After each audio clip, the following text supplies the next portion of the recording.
അസ്സലാമു അലൈക്കും. എൻ്റെ പേര് സഫീർ. ഞാൻ ആടിപ്പുറത്തിൻ്റെ അടുത്ത് ഏകദേശം ഒരു 5 കിലോമീറ്റർ ദൂരം പനങ്ങാങ്ങര നല്ല സ്ഥലത്തു നിന്നാണ് വരുന്നത്. പാതിരമണ്ണയാണ് എൻ്റെ സ്വദേശം. ഞാനിവിടെ വന്നത് ഒരു വാട്സപ്പ് ഗ്രൂപ്പിൽ നിന്ന് സാറെക്കുറിച്ചും ഇങ്ങനെ ഒരു പരിപാടി ഇവിടെ നടക്കുന്നുണ്ടെന്ന് അറിഞ്ഞതിനോടനുബന്ധിച്ചാണ് ഞാനിവിടെ വന്നിട്ട് എത്തിപ്പെട്ടിട്ടുള്ളത്. വരുമ്പോൾ തൽക്കാലം ഒരു ബിരിയാണി എങ്ങനെ വെക്കാമെന്നുള്ളൊരു ഐഡിയ അത്യാവശ്യം കുറച്ച് ഉണ്ടായിരുന്നു. അതൊന്ന് മോഡിഫൈ ചെയ്യാൻ എന്തെങ്കിലും മാറ്റം ഉണ്ടോ എന്നൊക്കെ അറിയാമെന്നില്ല. എനിക്കാണ് വൺ ഡേ ക്ലാസ്സിനോട് വന്നത്. ആ ക്ലാസ് കേട്ടതിന് ശേഷം ഇവിടെ സ്പെഷ്യൽ മസാല ഉപയോഗിക്കുന്നുണ്ട്. ആ മസാല ഉപയോഗിച്ചാൽ നമുക്ക് വളരെ കുറഞ്ഞ സമയം കൊണ്ട് ടേസ്റ്റി ആയിട്ടുള്ള ഒരു ബിരിയാണി ഉണ്ടാക്കാൻ കഴിയും എന്ന് മനസ്സിലായി. അതിൻ്റെ ഒരു വിശദീകരിച്ചുള്ള ഒരു ക്ലാസ്സിന് വേണ്ടിയിട്ട് ഇവിടെ പ്രാക്ടിക്കലൊക്കെ കിട്ടാൻ വേണ്ടിയിട്ട് വേറെ ക്ലാസ് നടക്കുന്നുണ്ടെന്ന് പറഞ്ഞപ്പോൾ അതിന് പേയ്മെൻറ്റ് കൊടുത്ത് ഇവിടെ 20 ദിവസത്തെ ക്ലാസ്സിന് അറ്റൻഡ് ചെയ്തതാണ്.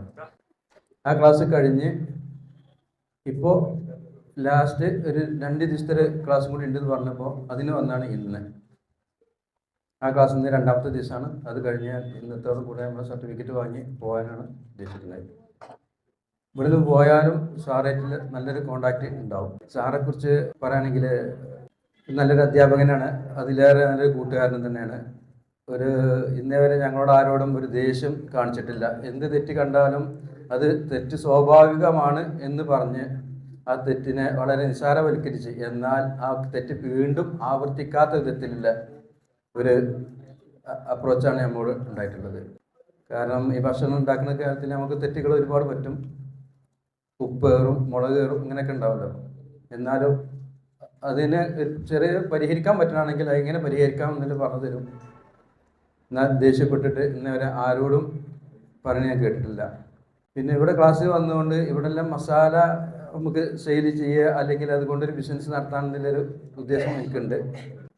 അത് നമ്മുടെ നാട്ടിലെ പരിസരത്തും ഇത് സെയിൽ ചെയ്ത് അതിൽ നിന്നൊരു വരുമാനം ഉണ്ടാക്കാമെന്നുള്ളൊരു ആഗ്രഹമുണ്ട്. അതിന് സാറ് സപ്പോർട്ട് ഉണ്ടാവുമെന്ന് പ്രതീക്ഷിക്കണം. പിന്നെ ഇവിടെ വന്നതിന് ശേഷമാണ് പലതിൻ്റെ വേവ് പോലും നമുക്ക് മനസ്സിലായത്. പാലിന് പോലും വേവ് ഉണ്ട് എന്നുള്ളത് ഇവിടെ വന്നിട്ടാണ് എനിക്ക് മനസ്സിലായത്. ചിക്കന് എത്ര വേവ് ഉണ്ട്, അരിക്ക് എങ്ങനെയാണ് വേവ്, അരി എങ്ങനെയാണ് ബിരിയാണിയിലേക്ക് തിളപ്പിച്ച് അല്ലെങ്കിൽ വേവിച്ചിട്ട് ഇടുന്നത്, ഇതുപോലത്തെ കാര്യങ്ങൾ പോലും ചെറിയതാണെങ്കിൽ നമ്മൾ ശ്രദ്ധയിൽ വരാത്ത കാര്യങ്ങളാണ്. ഒരു ചായ ഉണ്ടാക്കണമെങ്കിൽ പാലിൻ്റെ വേവ് പോലും നമ്മൾ ശ്രദ്ധിക്കണം എന്നുള്ളത് ഇവിടെ വന്നിട്ട്